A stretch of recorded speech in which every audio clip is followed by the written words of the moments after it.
Hello, everyone. This is Grandmaster Hans Niemann. In this chapter, we're going to be discussing one of the most important chapters, and that's after d4, the move d5. In terms of just looking at moves other than knight f6, leading to knight c3, d5, bishop f4. Other than this structure, d5 is going to be one of the most common moves you face, because a lot of the opponents who are going to be playing, the Slav, playing the Queen's Gambit accepted, playing, the Queen's Gambit declined, are all going to be going for d5. So after the move knight to c3, it's also important to consider how our opponents might react in this specific way, right? Because first of all, right, most natural move is going to be knight f6 and then bishop f4 and then we transpose. But the question is, well, what if that doesn't happen, right?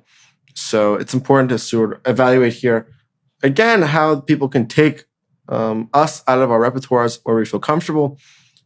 So here, there are a few ways, right? There's e6, which also can transpose as well. If, for example, knight f6, transposing knight b5. And even there's quite a few transpositions. Bishop b4, queen d6, knight f6 transposes to the position starting with knight f6, knight f6, knight c3, e6, bishop f4, bishop b4, queen d3, d5. So there are quite a few transpositions here. One of the main ways to avoid the transpositions is bishop to f5, going for this early bishop f5 break, and c5. This is a move that Duda played against me, and seems to be considered one of the best moves, but I'm going to show you why that is definitely not the case. So, I think we've seen that this is obviously transposition. C6 also sort of leads to a transposition, but C6 in combination with bishop f5 is also interesting. Here we're actually going to go for f3, knight f6, g4, here h4, and if you hear me say the word transposition another time, make it fresher. But after h6, e3, e6, we've actually transposed to another one of the main lines that we can reach from bishop to g4, right? So transpositions galore. So the move bishop f5, we can sort of say is a transposition. Knight f6, e3, transposes to the 3 c6 course. So as we go into more of these side chapters, you're going to see a lot of transpositions, which simply makes things simpler. So c5 and bishop f5 are going to be the key things to discuss first. Now, we're going to, again, go for e4, immediately breaking things open. And we played e4. This is not the first time we've seen this break, right? This is not the first time we responded to c5 with e4, right? Knight f6, bishop f4, c5. Here we're playing e4. But this is actually simply an improved version. At this point, c takes d4 definitely isn't an option, because after queen d4, knight c6, first off, the pawn is hanging. Second off, you can even go bishop g5. So the only move really is pawn takes, and after d5, we're actually not going to be taking the pawn in this case like we were before, because after takes, we sort of want to be able to capture with the rook. Capturing with a knight is just a bit too passive, and obviously we don't want to capture the king and have the king stuck in the center. So we're actually going to push past, and with the idea to recuperate this pawn later. So after knight f6, knight to e2, our opponents can play the move e6, challenging the center directly, and they can also go g6, just prioritizing development. e6 is the move that Duda played against me, and after knight f4, the funny thing is he actually played the move a6. And this isn't really a great move, and we're going to discuss that why. So basically the point is after a6, you can go bishop e3. And now you're sort of, taking on d5 just wouldn't make any sense because you've given me free tempo. So after, e5, again, this has never been played before from my knowledge. Knight h5, things become extremely, extremely complex. And we're going to discuss this more in sort of the model game section for this specific game, because I think this game against Duda that I played, let's just discuss the game briefly. I actually played the move d takes e6. And the point was that after queen takes, king takes, pawn takes, I was play the move knight to a4. And this was actually, I completely misremembered here. And anyways, fascinating game. I really was happy with how I played. But anyways, the point is e takes d5 is just the most natural move by far. We played takes, and now we play queen takes.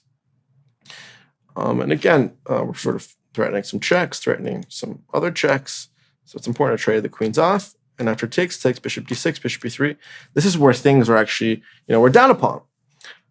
But the position is actually extremely difficult for black to play. And we're already sort of in only move territory. The only move here to even equalize or attempt to equalize is bishop f5, which isn't exactly easy to play. There's a lot of alternatives, knight c6. Sorry, knight c6 first. I made a mistake. Knight c6 castle, then bishop f5. The order doesn't actually matter because bishop f5 castles and then knight c6. So I just mixed the order. But anyways, knight c6 first. It's natural. And then here, you might be thinking, why not castling? Why not move the bishop? But it's actually a nasty threat of knight to f6. For example, if you castle, knight f6, pawn takes, rook takes, you're attacking both pawns. You've got the two bishops. Once this pawn falls, you have two bishops plus a shattered structure for black. Definitely think that's favorable for us.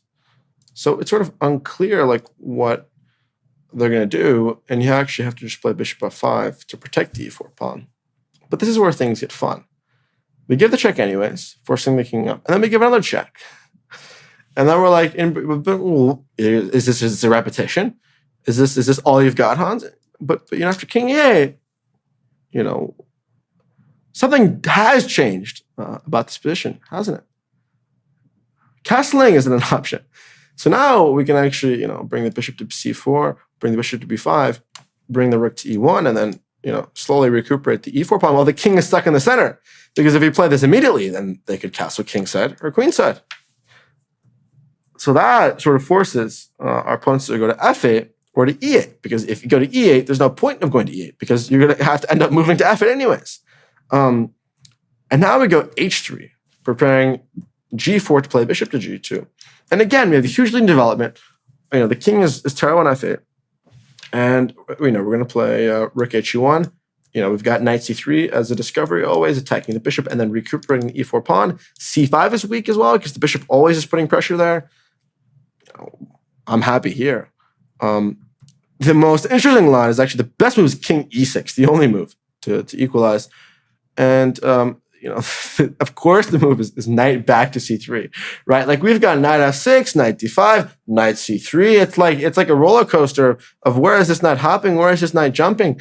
Essentially the point is if the king goes back, now the knight's happy on c3 because it's attacking. You could even play g3, bishop g2. You can bring the bishop out. Again, this e4 pawn's extremely easy to recoup, especially with the king on the e file, right? Ready for the rook to start, starting some nasty discovery threats. So here you have to go knight e5 to prevent bishop c4 check. Now you go rook to e1, again, preparing to open things up. And I was really happy with what I found here. Bishop to g6 retreating, h4, threatening h5, f5, the only move, of course. Now we play f3. And we're saying, okay, take another pawn. Please be my guest. Take this pawn. Take this other pawn. I will give you everything, but I'm going to give you a check. Your king's going to go back, and I'm going to go to d1. And, you might say, well, the queens are off the board. How can my king be in any serious danger? Well, then suggest to me how you're not going to lose a piece. Knight to b5, bishop to f4. I could go, can't go king c6 because of bishop d5. Can't go king c7 because of knight b5. Please tell me your plan of getting this king out of harm's way. H5, h6 is an idea. I might be down two pawns, but for lack of a better phrase, who cares, right? So this is how things can absolutely be blown open, right? Just again, sort of forcing our opponents to come forward. This sort of nuance, right? Provoking is really great. Another way for them to just protect the e4 pawn is play f6. Now we play knight f4. Again, king e7. They don't want to take, right? If you give up the bishops, then again, black's position is just so loose, right? And the pawn, like let's say takes, bishop b6. You can go, you can even go bishop b5. You can go bishop d3 to target the c5 one. You can go bishop d6. Again, you're up a pawn, but like again, you can't castle. You got the open d file. You got the two bishops. White is definitely preferred, right? So king e7's normal. Then we go h4, right? And it's great because we're down a pawn temporarily, but the attack and the ideas are just so dynamic, right? Here, our opponents, let's say they play knight d5. Here again, we go f3, opening up things yet again. If you want to go pawn grabbing, I'm just gonna let you assume the worst here. Okay, bishop g2, rook comes to e1, everything's collapsing, everything's active. Terrible, right? Even let's see, try to rook d8 here, then knight h5, and not only am I threatening, we are threatening the g7 pawn. Bishop is threatening the g5, and still the development is really lacking. Now you can try to take the pawn, bishop g2, and okay, if you want to play f4 as your only move, knight takes f4, bishop g4, knight to d3. Still, the king is still in the center. Threatening maybe takes, check, threatening to take. Rook f8, only move, leaving the pawn astray. And then, of course, h5 being the best move, still leaving this pawn to be taken. I think it's quite clear that with the king in the center, black is just forced to make some ridiculous moves. Blunders can happen so easily. Everything is sort of barely held together for black, and white just really doesn't have any risk. A more solid way to play is, let's say, rook d8 first. You still have this knight h5 idea, and I love this variation so much because bishop g5 is an issue. Like if you ever try to go, king f7, we're going to hit you with a check. Let's say you go h6, right? Trying to stop this. And then you go f4 thinking, oh, wow, I'm going to force this bishop back. This knight's going to be trapped. Oh, wait, rook takes d6. You want to recapture with the king. I'll take this. And then I don't even need to take this pawn. I'll play here. I've got the two bishops. I've got this as a long-term weakness. e4 is weak. c5 is weak. I don't care about the rook. My two bishops and knight completely dominate your pieces. So, of course, the only move then, of course, is to play fe3, rook d8, knight d8, fe3, and then bishop g4, right? Say, oh, I'm down a pawn, but everything's okay. Because this knight on g7 is supposedly trapped. So after bishop c4, the next only move sequence is knight f7, rook f1, knight d6, rook f4, oh, of course, h5, bishop d5, oh, of course you're going rook h8 to play rook h7 to trap the knight, b4, bishop takes, and again, we get this ridiculous position after this entire sequence, and I'm just going to go to the end because again, I don't want to overwhelm some of you guys, but like this is the final position that we're going to get from such a ridiculous variation, and this just shows that when I go back, this entire concept, right? Like black has to defy all logic and all reasoning to be okay here, Like we put so much, just simply being down a pawn, but having their position in total shambles makes it really, really difficult for opponents to play. This entire sequence is simply ridiculous. So, I would just... okay, so also note bishop b4 isn't a good move here because 95, and you have nothing better but to repeat. It looks like you might have some you might be winning the rook, but if you take the rook, right, you're going to take the bishop, and then the knight's just going to fall because it's trapped in the corner. So, this position I concluded, right, like this is just ridiculous. Just ridiculous for black. And I thought that just from a practical perspective, to have the king in the center like this with everything, all your pieces working together perfectly, I was like, I'm not a believer, right? I'm just simply not a believer. So, there's another move. Let's say bishop b6, supernatural move. Then we play knight c3.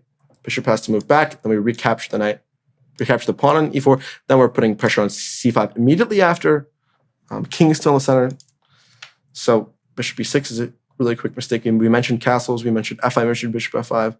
So again, this is already putting our opponents under significant pressure, even if they continue this. And this is even considered like mainline theory. And all the lines that I showed you, all the ideas are complete novelties, never been analyzed before. And I just think that people see equal or see slight advantage, just think it's okay. But when I've taken this so deep and found all these interesting ideas, I've been able to find the hidden danger in a lot of these positions. So that's my job, and it's your job to just play chess, right? Simple. We got a good dynamic going here. So okay, back to let's go to c5, e4 takes, And the next move that we should consider after knight e2 is g6, right? It's quite a normal move as well, right? You want to develop the bishop, but this allows us to recoup the pawn. And after castles, bishop e2, this is sort of the first segue. One interesting line I mentioned was bishop f8, knight g3, bishop c8. And, I would highly doubt that. What if someone would play this, but it's like the computer's top suggestion. And it allows h4, and we get this really crazy position after knight d7, h5. And here the move knight to b6 is actually best. If you play knight f6, bishop f3, and you're actually just going to be castling kingside here, and you have quite a comfortable advantage. You can throw in h6 whenever you want. You have a nice space advantage or good control of the position, and this bishop on c8 just sort of wonders what it's doing. So knight b6 is actually the best move to sort of go e6 and immediately challenge things. And after d6, considering the fact that we reach this position after bishop, f5, knight g3, bishop c8, I didn't want to go down an entire, wrath of this analysis. But I think one really fascinating idea here to look at is, as they've drawn with arrows, is a4, rook a3, followed by bringing the rook over to h3 is actually the thematic attacking idea here. So this is just an example of how interesting things can get.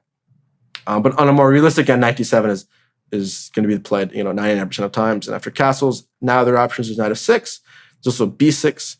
But the main point is that you have this strong central control, and you're always just going to have a slight advantage. For example, if knight f6, you take and play c3, you shut down the diagonal, and here there's not really much reason to continue. You can sort of just play.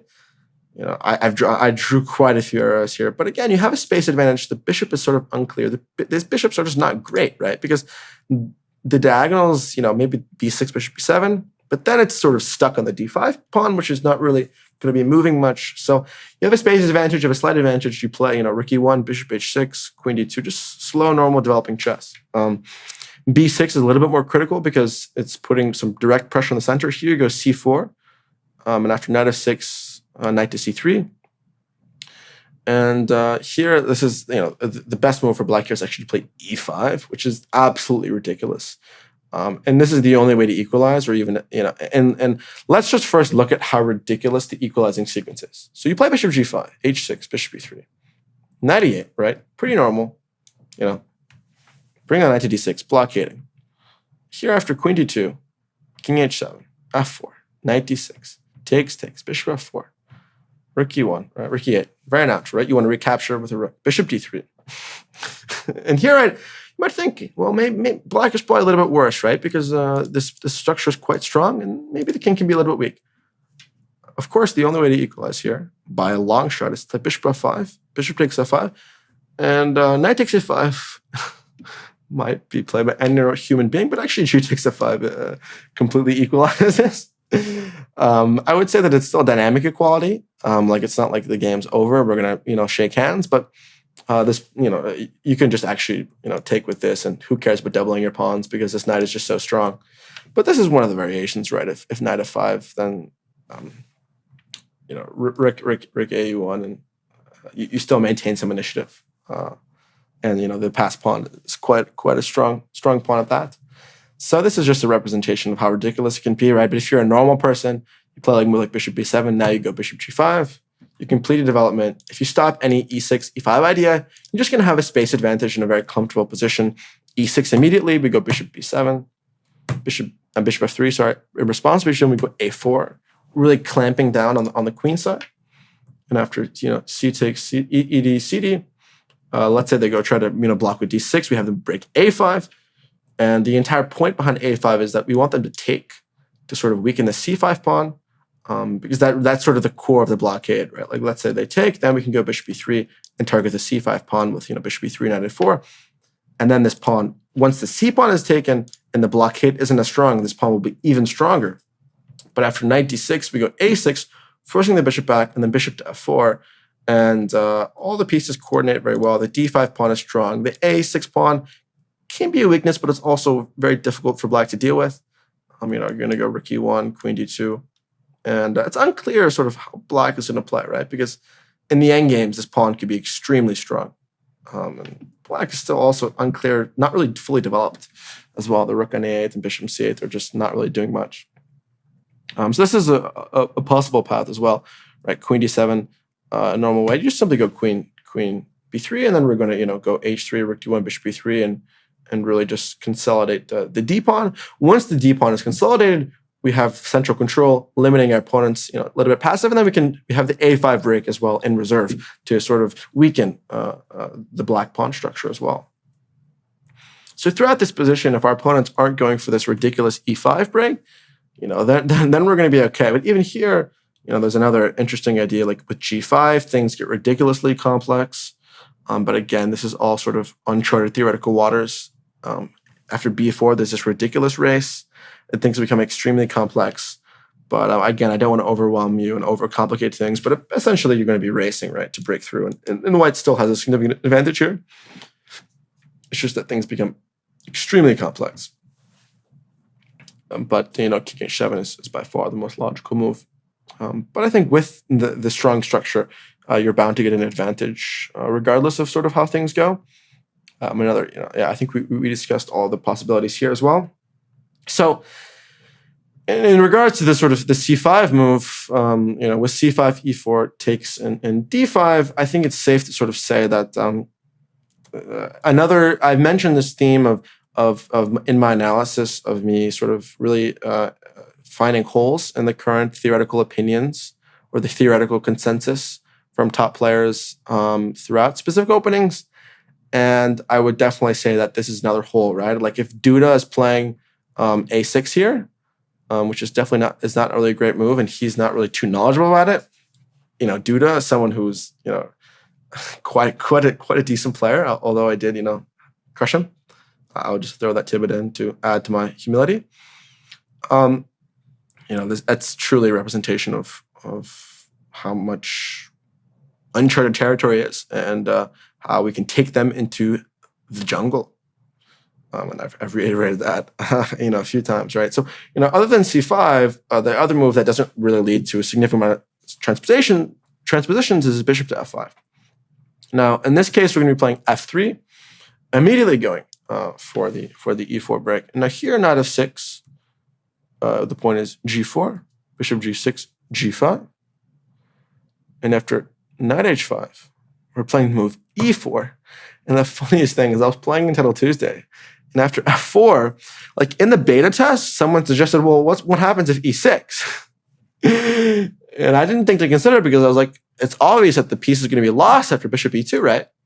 And after I added to the beta test, I go play Untitled Tuesday, and someone plays e6, and I play bishop e2, and I'm like, oh, wait.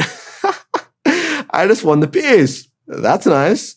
So this is quite a popular or variation, right? Then I can also go back to g8, but this is where things get really interesting. And after e5, it's the only move actually to save the piece, and things get ridiculously complex. Like after fe5, our opponents have to play h6. Things just get extremely insane here from a theoretical perspective. For example, I think one of the really interesting is bishop a5. Bishop e2, c5, d5, queen a5, the only move, right? Sort of ignoring this piece by going for a direct counterplay. After rook b1, knight d7, takes. Again, all super forcing. So you see like all these pawns that black is collecting. You sacrifice like all these pawns. First of all, castles is the only move because the pawn is played. But let's just say queen takes d5. So I'm trying to count, right? Like the queen took the c3 pawn, then I took the c2 pawn, then took the b2 pawn, a2, and then d5. So that's 1, 2, 3, 4, 5 pawns. But actually, it's just totally lost because after rook d1, queen e6, rook d6. Here, you go queen h3, takes, and if 3 pawns against 7 pawns, I think you have 4 pawns. And for some reason, I always notice when I say one word like so many times because.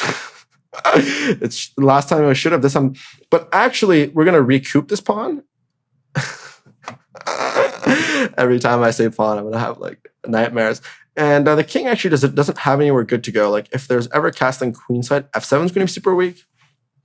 So the pawns aren't really that quality we have quite the quality pawns. Let's say like the castles, we're gonna castle play bishop g3, target f7, knight's gonna come in. Again, these pawns can't really be advanced if the castle queenside, because they're sort of shielding the king rather. So they're not really going to be. The rooks are going to have a nice time devouring those pawns.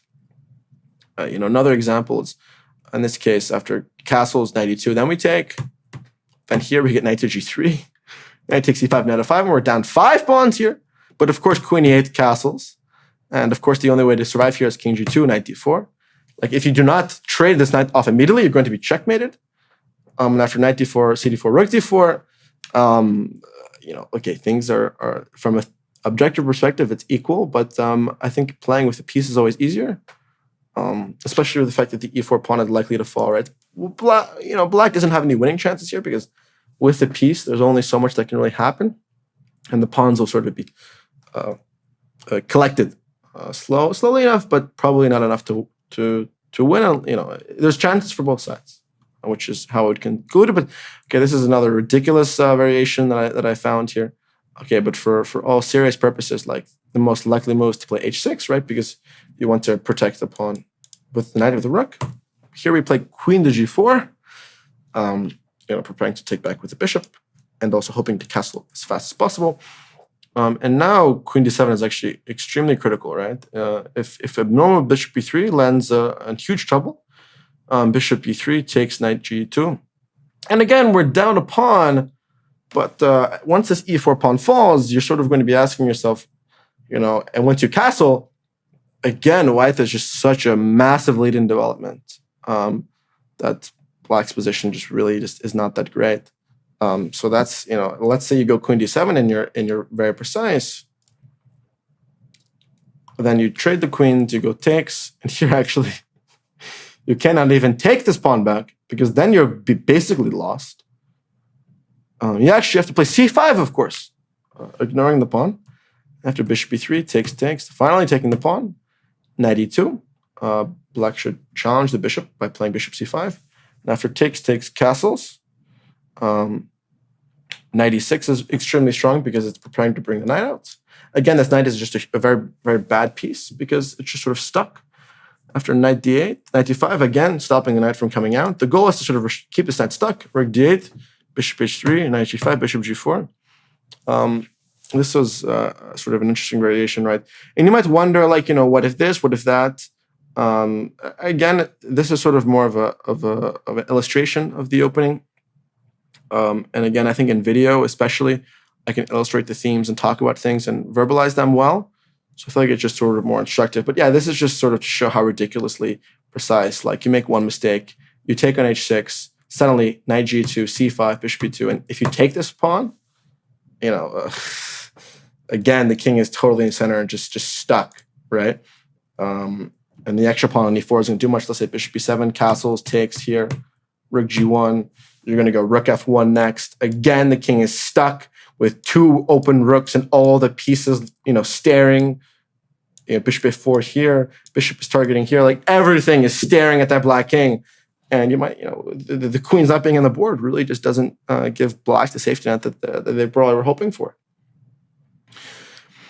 So this line is absolutely ridiculously tough for black to play. And this g5 idea is just with knight h5, it's, forcing e5, forcing h6, forcing queen d7, like this consecutive series of only moves is, forcing c5. Like this entire sequence really puts some serious practical pressure on our opponents.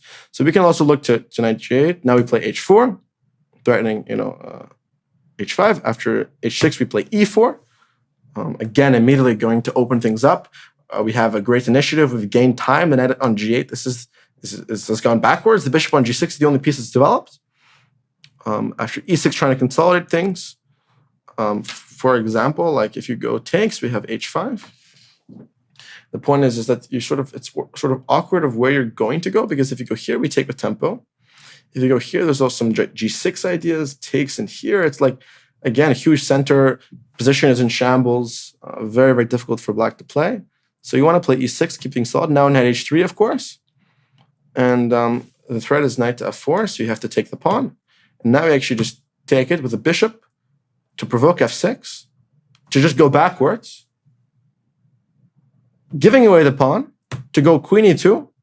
And now we're, again, sacrificing a pawn in this variation. However, we're going to castle. We have a huge lead development. We're going to play bishop g2 next. Knight f4 is coming. King is still in the center. We get huge pressure. We're almost fully developed. And, the only pieces that have moved this game are the bishop and rook, right? And those pieces are targets more than active pieces that are going to be contributing to the game. So in this entire specific variation within bishop f5, we're going to be just really prioritizing activity and time, right? Because g4 tempo, right? g5 tempo, right? Everything is flowing, everything is moving together to create a harmonious attack, right? That is all aimed at seizing the initiative, gaining time, and gaining a significant linear development. So this bishop f5 variation is great. And I believe that means we've covered everything, right? Bishop f5 I faced a few times as well. I think that I guess to review, right? In c5 the main themes are just sort of recuperating this e4 pawn. And once we recoup this pawn, this extended d5 pawn with the space advantages that we have is especially important when our opponents go for g6. But again, we've seen throughout all of these positions arising from this 1d5 chapter, a lot of times we're sacrificing pawns for activity and growth and development leads. So I think this is a really great illustration. And a lot of the long variations on shown aren't exactly meant to be memorized, but meant to be illustrations, and I've said this so many times, illustrations of the dynamic and attacking and developmental initiative, initiative-based play that is rooting from the opening, and that I think is amazing from just a practical level. So thank you guys for watching this chapter and on the move 1d5, and I'm looking forward to the next.